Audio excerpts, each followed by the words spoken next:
The blood and gold of Esperance are the champions of Africa, thanks to a lone goal from Harrison Aful. Welcome to MTN Football Webcast. I'm your host, Brian Lee. Alongside me I have Dwayne Delocker and Dwayne. Esperance, CAF African Champions, are they deserved winners?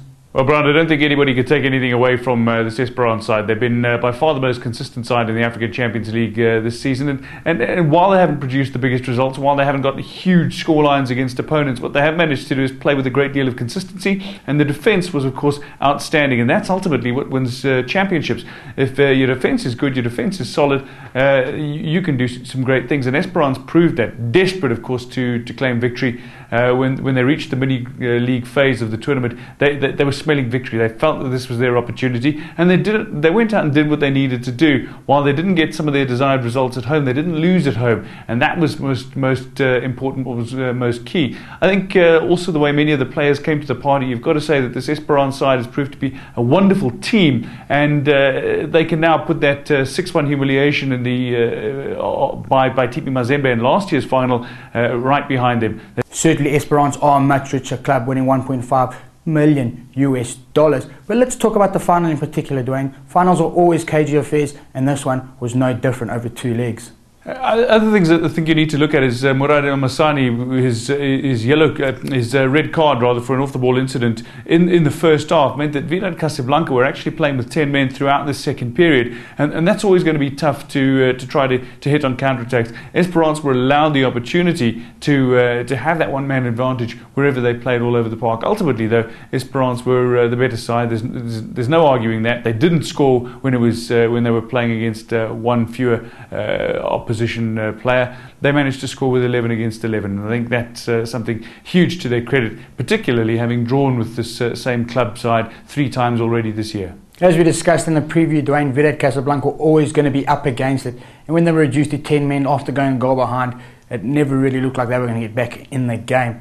But let's move into Esperance, champions of Africa. More than the prize money and the place in the FIFA Club World Cup, what does this mean to the fans? Like many of the North African countries in recent times, I think what's been most noticeable is the political tensions in North Africa. Tunisia, no different. They underwent a political revolution by themselves and in their own country. And I think to many of the fans, many of the people, this is just a huge triumph. It's a remarkable achievement for a country that was in political turmoil to have a sports team succeed on the African continent against countries where things have been a lot calmer, a lot quieter, and certainly a lot less disruptive to their plans, preparations, and of course the disruptive matches throughout their league seasons, which didn't allow them regular flowing football. It's one of the reasons, of course, that Al Ahly claimed that they were so out of it in their attempt at Champions League glory this time around. But I think in terms of Esperance as a club, for them to have won it now after 17 long years as the African Champions League is a huge turnaround for them. This is a club side that's relied on its prestige. They won the CAF Cup a few years ago, 4 seasons ago, and the Confederations Cup, basically the second tier of African football. But now to win the top tier again